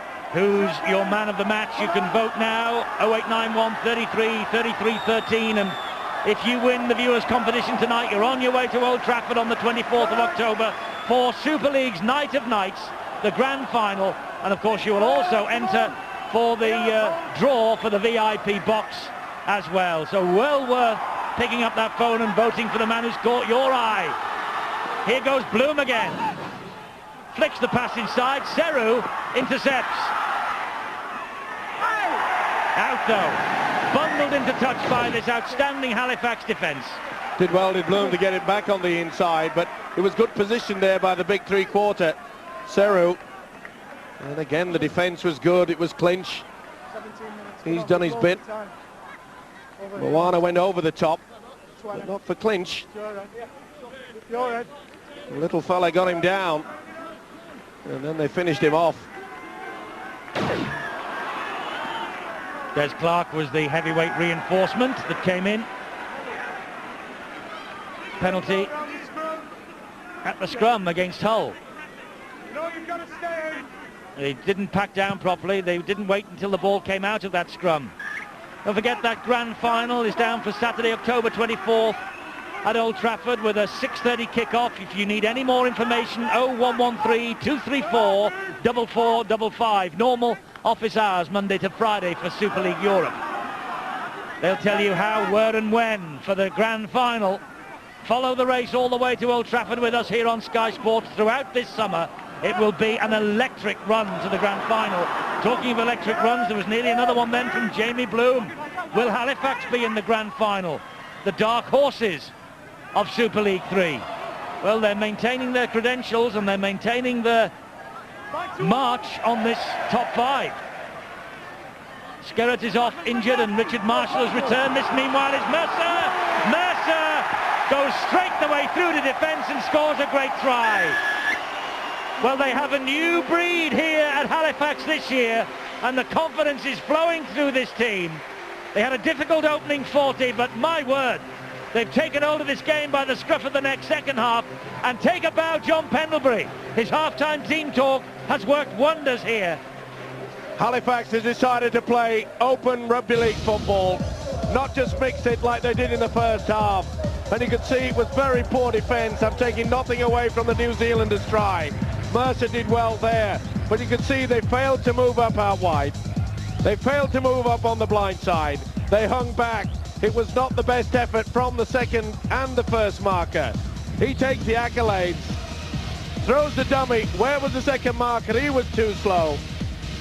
The one line of defence had held back, and when you do that, you will pay the price. Well, Gary Mercer, such a popular figure in his days at Headingley with Leeds, formerly with Bradford and Warrington, of course.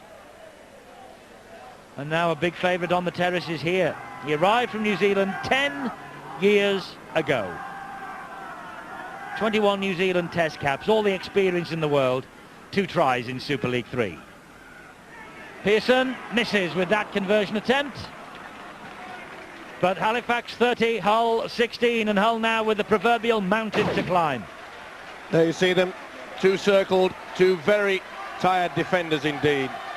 Not moving forward, they hung back, and once he set off from dummy half, once the first and second marker never got to him, there was no chance that anyone else was going to do.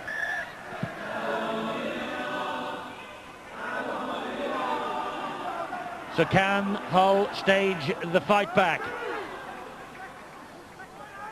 Well, it's a pretty steep mountain to climb now for Hull, who, as I say, are looking very tired in defence. But great defence from Gibson. It's amazing what a half-time pep talk can do to a side. And I'm sure that John Pendlebury will be very pleased with his second half performance. They've got the ball out wide. They've forgotten about the niggling tactics that were on show in the first 40 minutes. They've gone around their business, and it looks like the winning bonus is going their way. Alan Hunt, he won't pack in. Neither will Prescott, but the ball comes loose. And the referee will play the knock-on, the first one. Daleton has a little shake of the head. Looked as though it was going so well for Hull when he streaked over in the first half. Well, he couldn't blame the Hull skipper, Alan Hunt, for trying to keep the ball alive at 30 points to 16. With time running out, you've got to go down to desperate measures.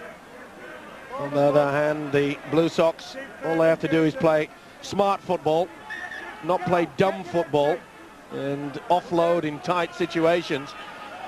Play out your six and control your kick and chase game, and the two valuable points will be theirs.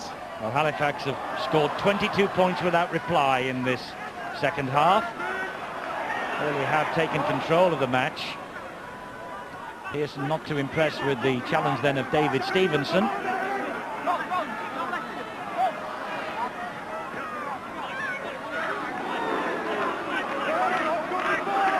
Jason Timu there, the prop forward on the hunt. There really has been some bone-crunching tackles. This is Harrison. Plays the ball to Rowley. He gives it to Clinch. And it reaches Moana. Moana is tackled right on the halfway line by the Hull Sharks. Clinch with a little kick over the top. Drifts it into the corner. This will be interesting. It's one for Jamie Smith to chase. But they get him in goal. Gibson leading the race. Damien Gibson's had a fine game for the Blue Sox tonight. I mentioned the fact that all you got to do is make sure your kick and chase game is up to scratch, and it certainly was on that occasion. Neat little chip over there by the halfback Gavin Clinch. And the second half, the halfback pairing of Chester and Clinch really have started to fire. That's the reason why there's so many gaps appearing out wide. They're playing as a team now, the Blue Sox.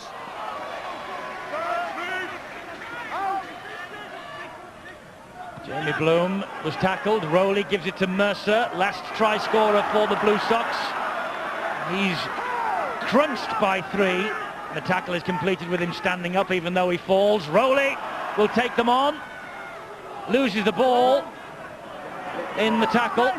Good tackle by David Stevenson in the end. This is Seru. Well, John Pendlebury, the Halifax coach, will be disappointed there that Paul Rowley lost the football. I'm sure that they were setting up for the 1 point.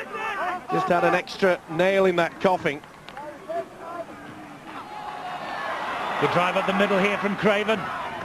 He only gets to halfway though before Pearson gets to him. Stevenson dummy half. Leicester to Murdoch. Murdoch then gets the ball away to Campbell. Good defence from the Blue Sox again, and Gibson in particular. Here's Ocassini. They look a different kettle of fish when he's on the field also. Now Murdoch. Long looping pass, good ball. The movement is continued by Barrow. Still 10 minutes of this game to go. Prescott with a dink over the top. And Pearson claims it underneath his own sticks in goal, diffuses the bomb. Tap on the 20. Good positional play. Having a whale of a time the second half, Martin Pearson. Build up there from Hull was pretty adventurous. It was a beautiful long ball from Craig Murdoch to the second rower, Steve Barrow. So Halifax cannot afford just to sit back, rest on their laurels. Bloom in the end takes the second tackle. 22 metres the Blue Sox have made thus far. That's Baldwin. Simon Baldwin only just on, the England international. There he is again, but all wrapped up.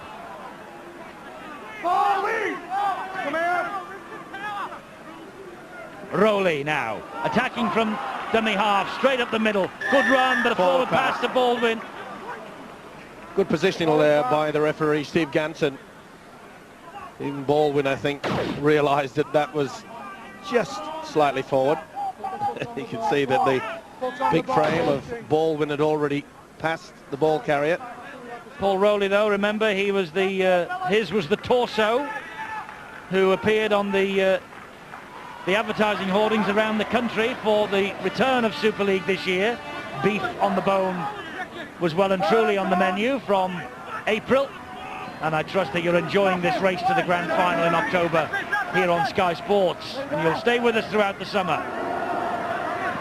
Craven, support arrives from Stevenson. 36-4 leads ahead. They will stay top of the tree tonight. They're going well at Headingley. They're not going badly here at the new Shea.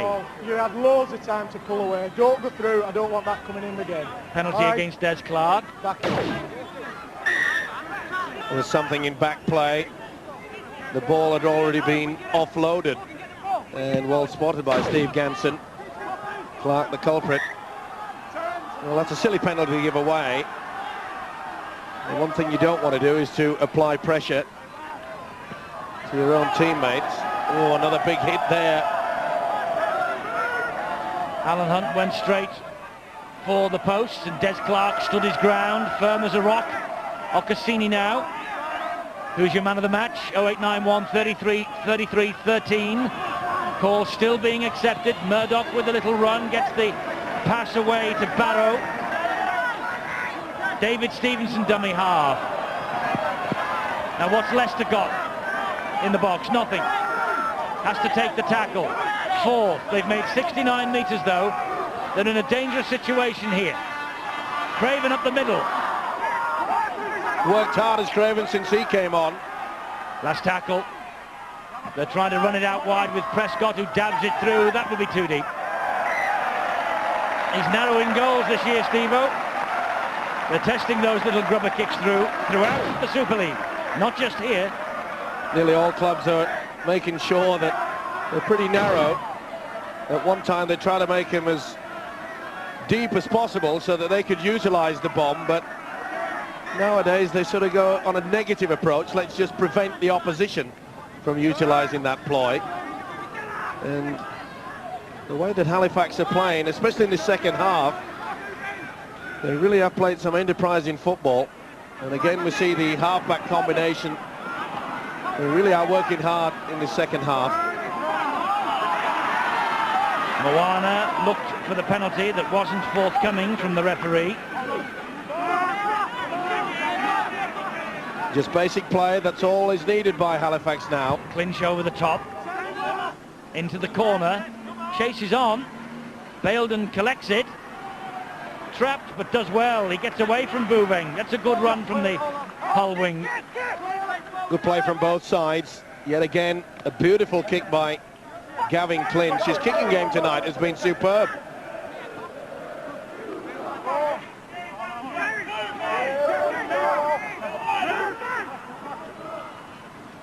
Murdoch. And here's Ocassini. Out wide it goes.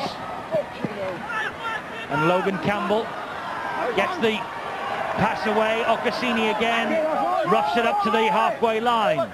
Brad Heppy is the man at dummy half. Here's Alan Hunt. Full credit to the Sharks. They've not thrown the towel in. They're trying to keep this ball, get it out wide in every opportunity. But the Halifax defence has been quite solid.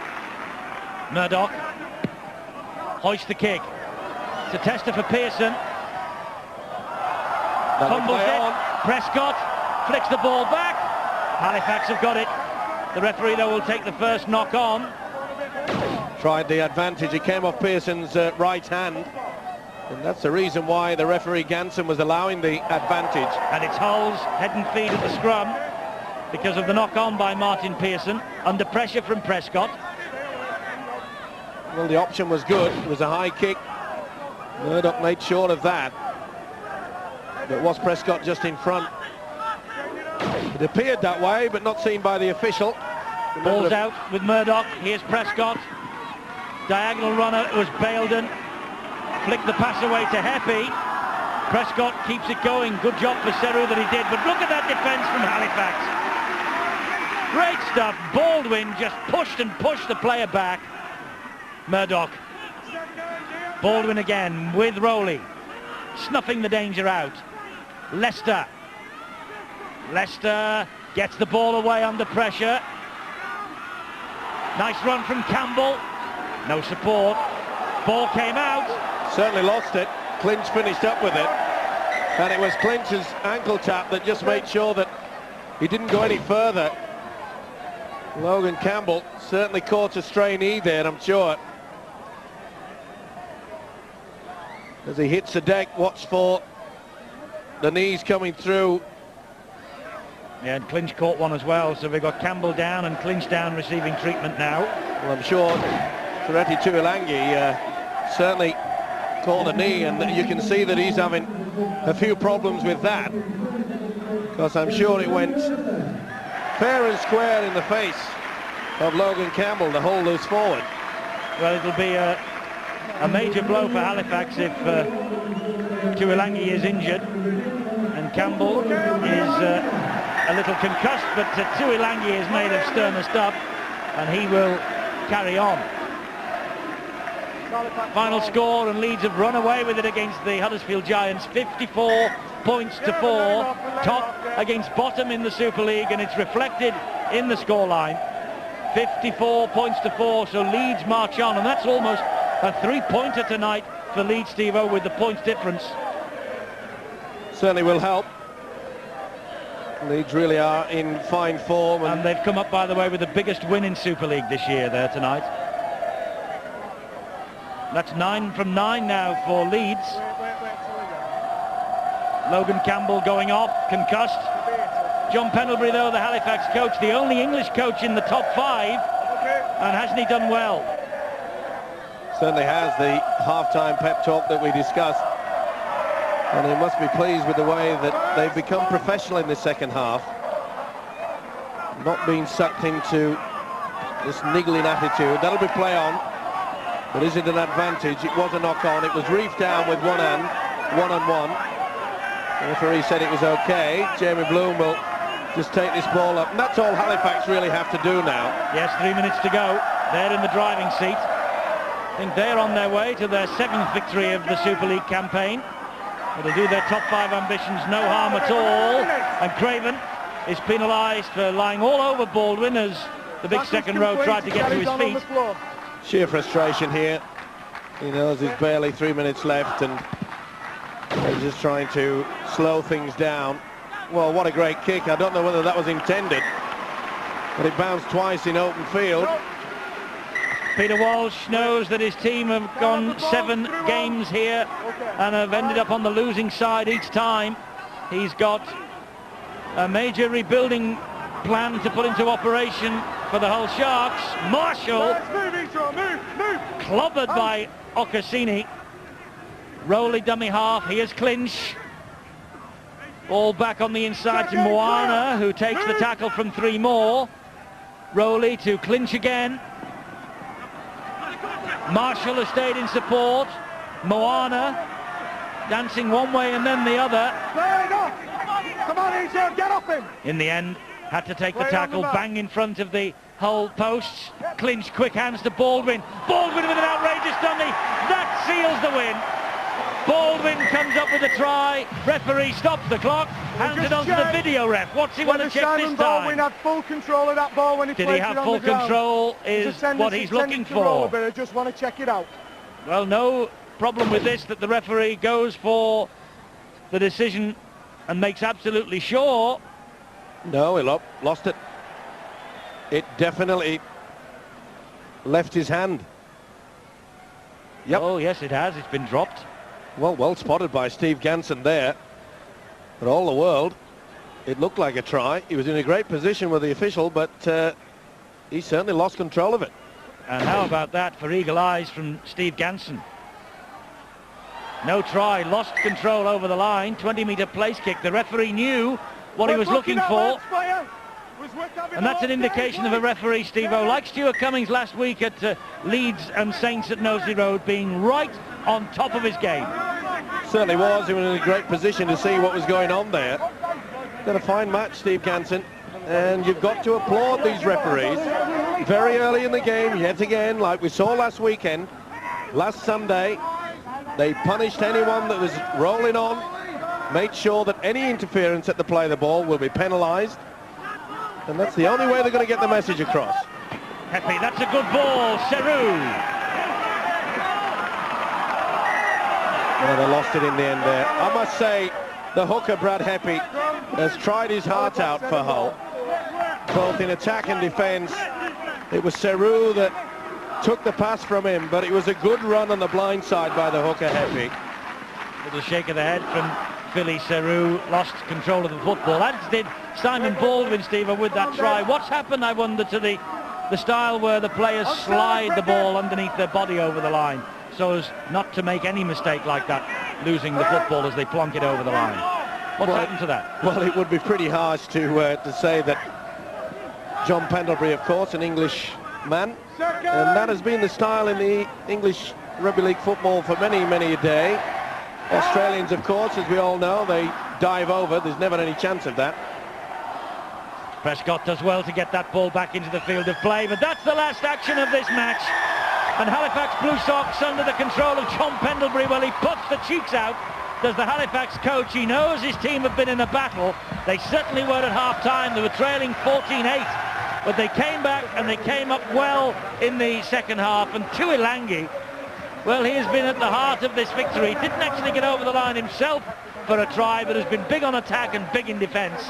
And Peter Walsh's men know, little grimace from the Hull coach, he knows that his team now have got the worst record in the entire game. They had it before this match, but throughout the three divisions of the Rugby League, there is no side that has gone 7 games straight and ended up on the losing side. Alan Hunt's Hull have, and they have got problems.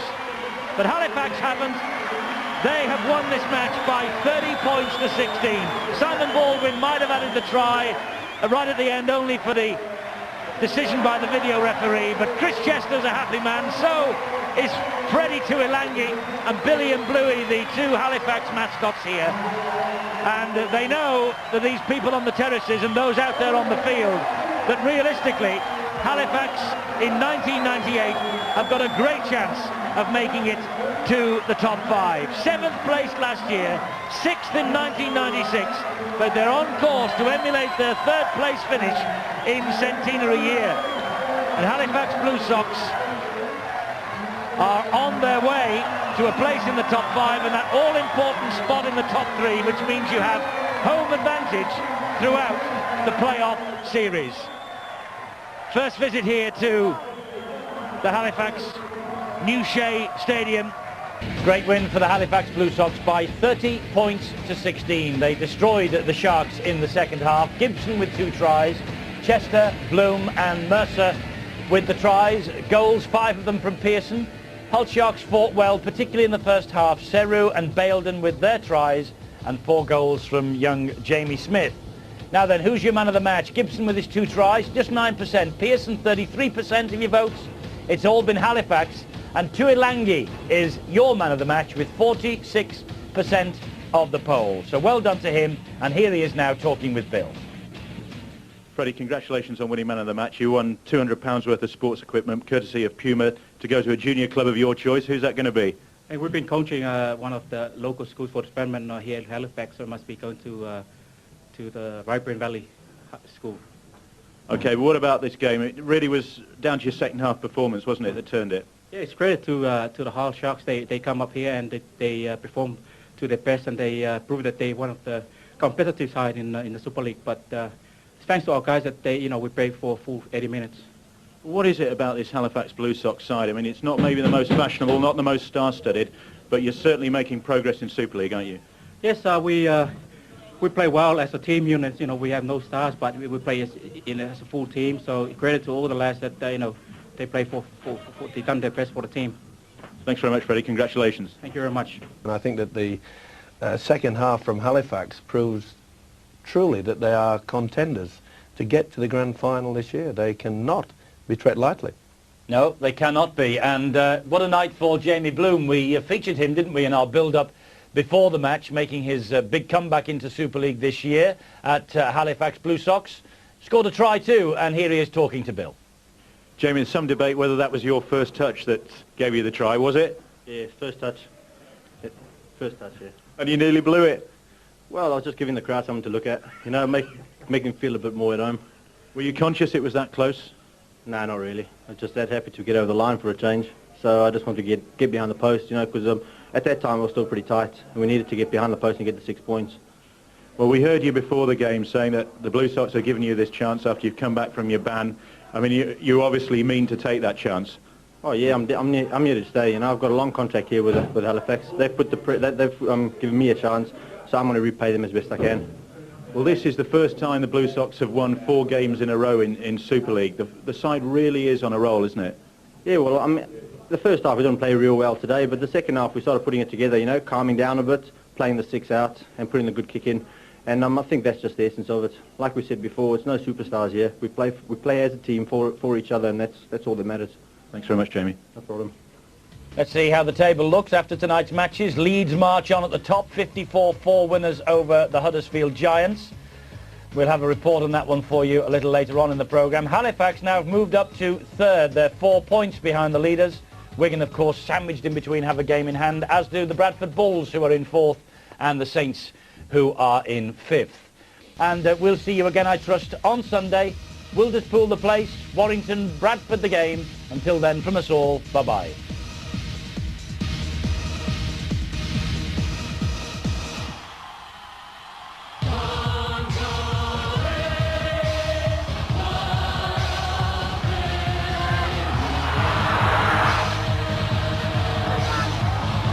Oh, what a crunching tackle on Murdoch. Lovely break. That's Leicester, and he finds Seru, and Philly Seru plonks it down behind the post.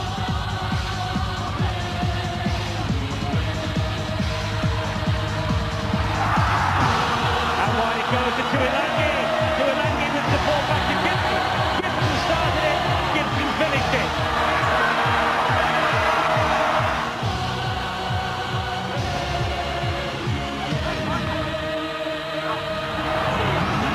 Good run from Baildon, and he cuts inside Clinch, and he goes through Pearson, and he loses his boot in the tackle, but gets the try. And it'll stand up here for Tuilangi, who catches it at pace.